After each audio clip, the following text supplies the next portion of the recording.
Mardi 2 octobre 2018, messieurs, dames, bonsoir et ravi de vous retrouver pour ces 19h45 de la télévision Labari. 19h45 que nous débutons avec ces communiqués de presse.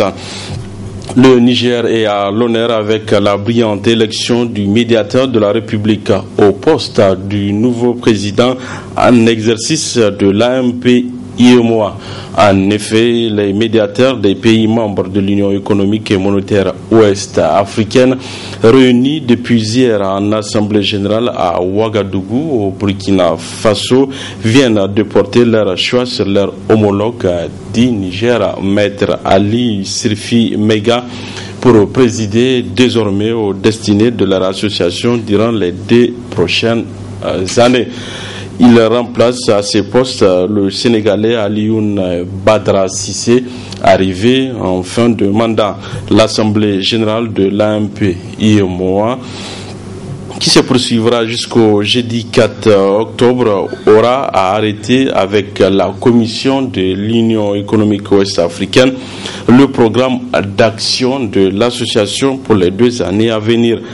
À l'ordre du jour figure notamment l'harmonisation des textes régissant la vie de l'AMP-IEMOA, dossier confié au médiateur de la République du Niger, Maître Ali Sirfi Mega.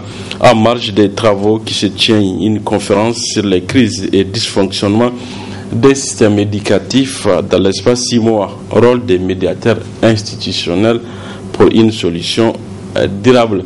Signé le secrétaire général Maître Mina Chafé.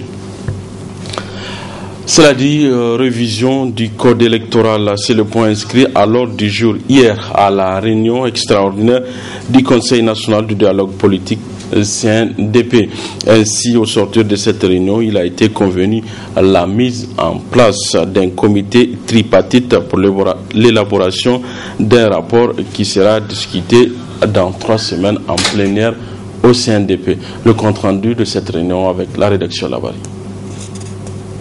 Trouver des voies et moyens pour élaborer un code électoral consensuel à même de permettre des élections libres, démocratiques et transparentes pour l'intérêt et la stabilité du pays. C'est l'objet de cette réunion extraordinaire du Conseil national du dialogue politique CNDP autour du Premier ministre Birji Rafini, président du CNDP, les 3 composantes de l'échiquier politique national, à savoir la majorité, les non-affiliés et l'opposition représentée par le Front patriotique. Nous sommes venus pour défendre notre cause, pour défendre nos idées. Ensuite, nous avons dit que la DIFEB, la direction de l'informatique biométrique, aujourd'hui, les opérateurs qui vont être choisis, ou l'opérateur qui va être choisi pour faire le fichier électoral. Moi, je suis quand même un acteur du processus électoral du Niger depuis le début, depuis la conférence nationale. Depuis la conférence nationale, donc quelqu'un ne peut pas me dire que je ne connais pas ce qui se passe. L'opérateur même qui doit faire le fichier électoral doit être un consensus au niveau de la classe politique. La direction de l'informatique biométrique, on n'a pas le droit de la faire gérer par un militant du PNDS. Pourquoi? Il y a eu un appel à candidature. Il y a eu 3 qui ont été sélectionnés. Le premier, le deuxième et le troisième. Il y a le deuxième, c'est un militant du RSD Gaskia. Parce qu'il est affiché politiquement, on l'a dit, tu dégages. Et le troisième monde. Le troisième, c'est un militant du PNDS. Donc si c'est comme ça, on dégage les militants de tous les autres partis. Où on fait appel à la candidature, on recrute les gens qui ne sont pas affichés. Après un débat autour du point inscrit à l'ordre du jour, un consensus a été trouvé pour la formation d'un comité qui, en 3 semaines, présentera un rapport qui sera débattu en plénière au CNDP. Une initiative saluée par le Premier ministre, président du CNDP. Je suis vraiment très satisfait des débats que nous venons d'avoir. Nos objectifs communs sont atteints, à savoir que nous avons eu des débats fraternels.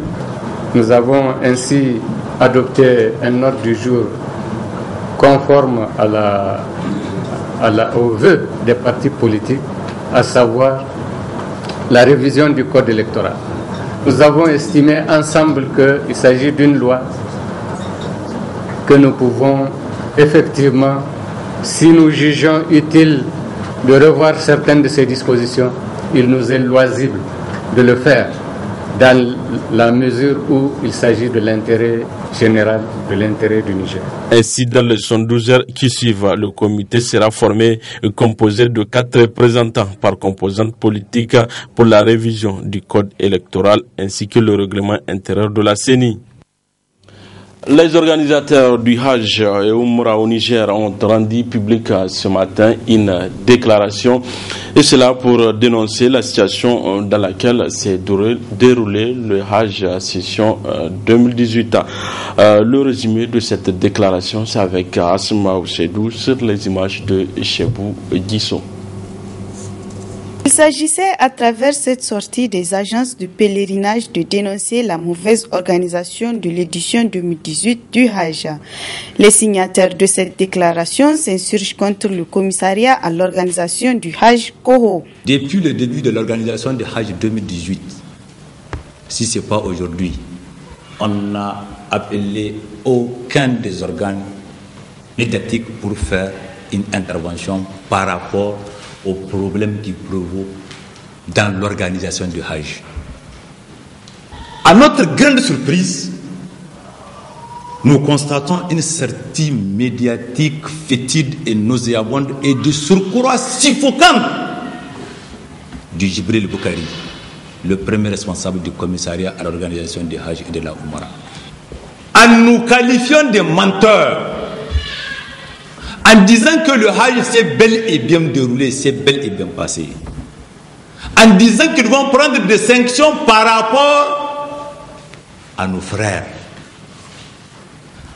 Primo, nous voulons que vous compreniez que Djibril Boukari, il a menti. Si les philosophes disent qu'il y a un ignorant au carré, lui c'est un menteur au carré en matière de ce qui s'est passé au Hajj.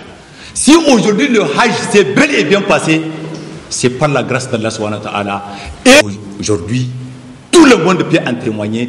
Tous les pèlerins du Niger qui se sont rendus cette année pour accomplir le Hajj, c'était une satisfaction totale. Les conditions dans lesquelles les pèlerins ont accompli les différents rites, mais aussi la restauration, étaient également au cœur des préoccupations des agences.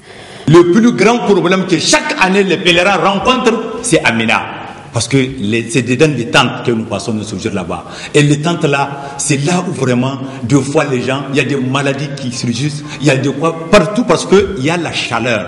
C'est vraiment suffocant. Mais cette année, par la grâce d'Allah subhanahu wa ta'ala, y compris, c'est-à-dire la relation bilatérale entre l'Arabie Saoudite et le Niger, cette année, demander aux pèlerins, c'est eux-mêmes qui disent, vraiment, il faut nous arrêter la climatisation à Mina. Du jamais vu depuis l'organisation de Hajj.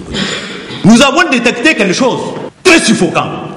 Le commissaire, il y a des dépenses inutiles qui ne cadrent pas de l'organisation de Hajj. On nous a donné un papier, ce que nous devrons verser cette année. Et comparativement à ce que le Koho nous a dit de verser, il y a une différence de 150 000 environ sur chaque pèlerin du Niger que nous avons détecté. Et jusqu'à dire qu'on a dit que les pèlerins n'ont pas mangé, et c'est faux, les pèlerins ont mangé. Pourquoi sortir dire les pèlerins n'ont pas mangé alors qu'ils ont mangé?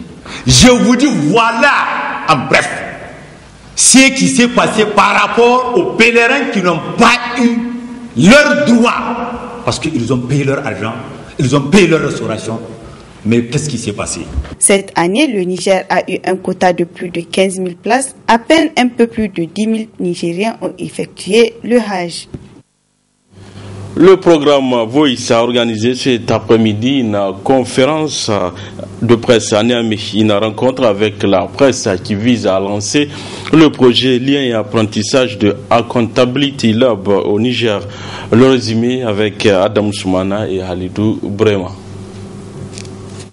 Par cette sortie médiatique, les organisateurs de la présente rencontre entendent échanger avec l'assistance sur les actions de Voice, un programme qui se veut mondial avec 176 projets financés de par le monde.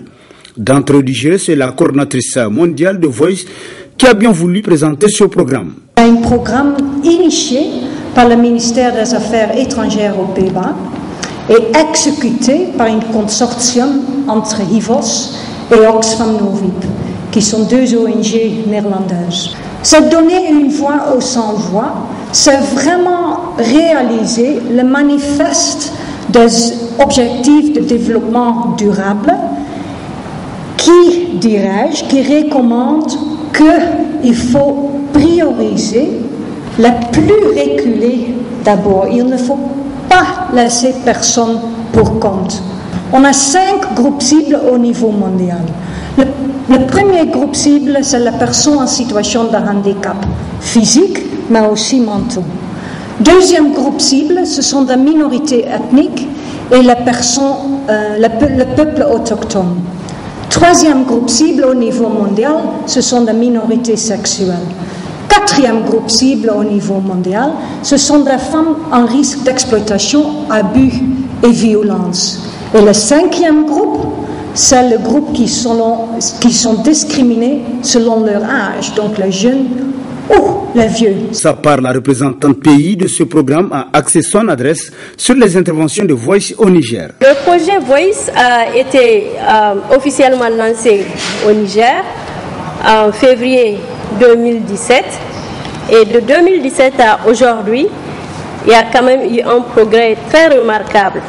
Voice intervient à Maradi, Tawa, Tillabéri et à Niamey, vu la nature vraiment du programme. C'est un programme d'influencing. Autre intervention, pas de moindre, au cours de cette rencontre, c'est celle du responsable d'Accountability Lab ayant évoqué les programmes qu'entend mener son organisation au Niger grâce à l'appui de Voice. Il s'agit pour nous de changer, surtout avec les organisations partenaires, voir qu'est-ce que nous pouvons apprendre d'eux, qu'est-ce qu'eux aussi ils peuvent apprendre aux autres organisations en termes de bonnes pratiques, en termes de communauté de pratiques et aussi d'événements. Des événements uniques et très innovants que nous appelons les uns et aux autres à partager les cas d'école. Par exemple, nous avons un événement prévu dans le programme qui s'appelle FELFAIR, qui s'agira d'inviter des professionnels autour d'un cadre d'échange pour parler d'un cadre d'échec professionnel. Parce que généralement, les gens pensent que l'échec est l'opposé carrément de la réussite, mais nous pensons que l'échec est partie intégrante de la réussite. Dans ce sens que les gens apprennent énormément des échecs et ça leur permet de comprendre qu'est-ce qui les motive d'aller de l'avant, savoir s'ils sont sur le bon chemin, qu'est-ce qu'ils retiennent, quels sont les sentiments, les émotions qu'ils retiennent de ces cas d'échec-là et qu'est-ce qu'ils peuvent partager avec les autres après ces cas d'échec qui les a conduits à la réussite où ils sont aujourd'hui. Les différents partenaires du programme Voice au Niger ont tour à tour pris la parole pour éclairer l'assistance sur leurs interventions dans le pays. S'en sont suivis les éclaircissements des conférenciers sur les préoccupations des hommes de médias. Cérémonie d'ouverture ce matin d'une rencontre des parties prenantes du projet SIREG, information climatique pour la production intégrée d'électricité renouvelable. C'est un projet piloté par l'organisation intergouvernementale Ouaskal, nous rapportent Ariata Salah et Ibrahim Abdou. L'énergie est un élément clé pour le développement socio-économique des pays de l'Afrique de l'Ouest. Cependant, force est de constater que 70% des populations dans ces pays n'ont pas accès à l'électricité. Et c'est pour remédier à ce problème que le Centre ouest africain des services scientifiques sur le changement climatique et l'utilisation adaptée des terres Ouaskal organise cette rencontre des parties prenantes qui consacre le lancement du projet SIREG, information climatique pour la production intégrée d'électricité renouvelable. Une rencontre qui regroupe des participants des pays de la CEDEAO. Le projet SIREG a pour objectif particulier de voir comment est-ce que les services climatiques peuvent être optimisés, utilisés surtout pour optimiser la gestion intégrée des ressources énergétiques renouvelables. Nous sommes dans un contexte de changement climatique. Il fait plus chaud, les demandes en électricité augmentent. Si on a des événements extrêmes tels que les inondations également, les différents barrages se retrouvent dans des situations assez chaotiques. Il va falloir qu'on ait des bonnes idées autour de la planification actuelle, mais également future, dans un contexte de changement climatique. Voilà en gros ce que nous allons voir et nous allons le voir avec les parties prenantes.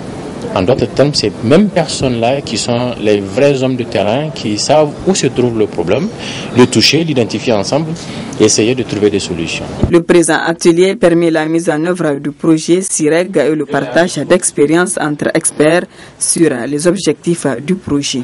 La particularité de ce projet est qu'il envisage de conduire des activités de recherche répondant exclusivement aux besoins des utilisateurs sur le terrain. Ces besoins-là vont être identifiés lors de rencontres avec les parties prenantes comme celles auxquelles vous êtes invités aujourd'hui. Pendant ces 2 jours, je vous invite à partager vos expériences, à échanger sur les besoins réels des acteurs et utilisateurs des services climatiques, mais aussi à apporter votre expertise pour consolider le protocole de mise en œuvre du projet SIREG. La tenue de cette rencontre des parties prenantes du projet d'information climatique pour la production intégrée d'électricité renouvelable SIREG à Niamey trouve tout son sens car au Niger, le taux d'accès à l'électricité n'est que de 12% en moyenne avec une grande disparité en milieu rural où moins de 1% ont un accès à l'électricité. C'est bon, hein?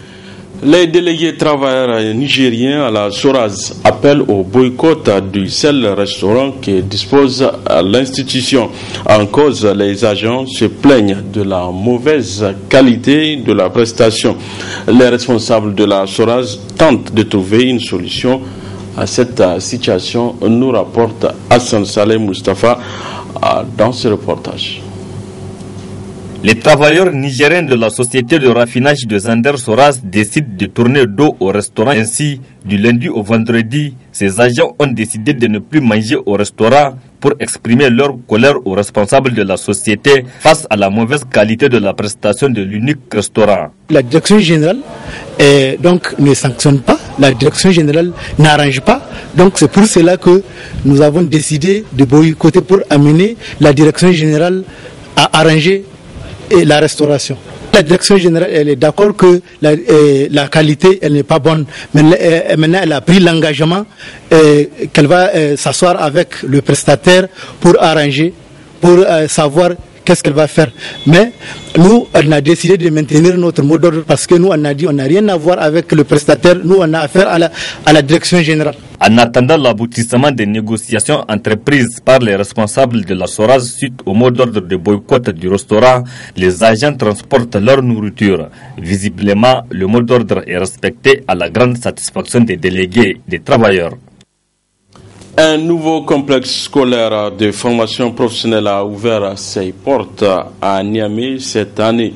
Il s'agit du complexe Al-Kalami situé à la rive droite sur la route de Saïa. Il a lancé officiellement ses activités hier lundi 1er octobre à travers une cérémonie riche en couleurs. Sa particularité est de promouvoir l'enseignement franco-arabe au Niger. Le compte rendu de cette cérémonie avec Nafissa Touzakou et Halidou Bourema. Cette cérémonie marque l'inauguration et aussi le démarrage des activités académiques du complexe scolaire privé franco-arabe Al-Kalami, une école qui vise à renforcer la culture islamique. En se lançant dans la réalisation de ce projet d'école privée, l'échec vise, sans nul doute, à apporter sa modeste contribution au développement et à la promotion de l'enseignement franco-arabe au Niger, qui, depuis belle lurette, est légué au second plan. Le choix du nom Al-Kalami attribué à cette école n'est pas fortuit. Rappelons que dans tout apprentissage de savoir, Al-Kalami, où la plume est la base de la connaissance. C'est un objet qu'on a toujours besoin pour matérialiser, conserver et partager fidèlement les savoirs à travers les générations. Espérons que notre Al-Kalami, ici debout, remplissera la même mission assignée à son homonyme.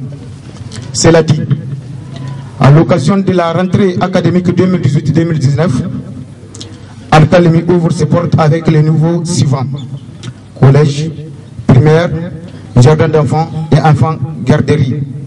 Quant au niveau lycée, il est programmé dans un futur proche, Inch'Allah. Les personnalités présentes à cette cérémonie, parmi lesquelles figure le ministre de l'enseignement secondaire, ont tour à tour félicité le fondateur de cette école, Cheikh Abbas Ibrahim, tout en souhaitant bon vent au CSP Al-Kalemi. C'est un plein succès à cet établissement pour venir en appui aux besoins en qualité de l'éducation en général et de l'éducation franco-arabe en particulier. Nous fondons l'espoir en tout cas que nous aurons des produits qui vont perpétuer la connaissance dans notre pays, mais nous pensons aussi que les images que nous avons vues un certain temps au niveau de la commune 5, notamment ce que vous avez suivi sur les réseaux sociaux, je pense qu'avec une école franco-arabe comme ça peut être déjà le remède. Je souhaite en tout cas bon vent à cette école et beaucoup de courage. Au terme de la cérémonie, Cheikh Abbas Ibrahim a tenu à remercier le public pour avoir répondu présent à son invitation. C'est par une visite guidée des salles de cours qu'a pris fin la cérémonie. Sport dans cette édition, et retenez que la 3e édition de la Coupe Maman Show de Taekwondo a pris fin le week-end écoulé à l'Akam, une édition qui a eu pour marraine Madame Azara Soumana Sanda, et c'est le club Show qui a remporté le tournoi. Le reportage de Ibrahim Tikiré et Sadou Doumi. C'est dans une belle ambiance qu'a eu lieu les finales de la 3e édition de la Coupe Maman Show ce dimanche 30 septembre 2018 à l'Académie des arts martiaux de Niamey. Des finales disputées couronnées par le sacre du club Show, secondé par Soul Club et le club Wangari. L'édition 2018 de la Coupe Maman Show a eu comme marraine Madame Azara Soumana Sanda, soutenue par les épouses des grands maîtres et maîtres de l'équipe dirigeante du taekwondo nigérien. La tenue de la 3e édition de la Coupe Maman Show, qui constitue une sorte de reconnaissance à la place de choix de la femme et de la jeune fille au sein de la grande famille du taekwondo, me donne l'occasion de vous remercier pour votre présence massive. Je voudrais particulièrement exprimer ma gratitude au grand maître Tijani Ali, dit Maître Show, promoteur de cette belle initiative, de m'avoir choisi comme marraine de cette grande rencontre de l'excellence, qui a regroupé 624 combattants, toutes catégories confondues. Cet honneur, je le partage avec toutes les épouses des membres du bureau de la fédération, de la direction technique nationale, des responsables des ligues, des districts, des clubs et de l'ensemble des pratiquants de cette discipline devenue la préférée de nos enfants. Présent au final, le président de la Fédération nigérienne de taekwondo, Maître Soumana Sanda, a félicité les organisateurs et a salué la forte mobilisation des taekwondoïnes. Rien n'a été laissé au hasard à la 3e édition de la Coupe Maman Show. Sur le plan technique, c'est pour rehausser le niveau de compétition de nos compétiteurs que nous avions tenu à accompagner l'organisation de cette 3e édition de la Coupe Maman Show. Et vous n'êtes pas sans savoir que nous étions revenus récemment du Grand Prix de Moscou, moi, le secrétaire de la commission centrale des arbitres et le président de cette même commission, Maître Hamza Sidikou, donc, où nous avions arbitré le Grand Prix de Moscou et notamment les dernières mises à jour des règles de compétition de combat avaient été appliquées là-bas. Donc nous avions décidé d'accompagner cette compétition et de les appliquer. Rendez-vous est pris l'année prochaine pour la 4e édition de la Coupe Maman Show de Taekwondo avec certainement beaucoup d'innovations. Voilà, messieurs, dames, c'est tout pour ces 19h45 de la télévision Labari. Merci à vous de l'avoir suivi. Au revoir.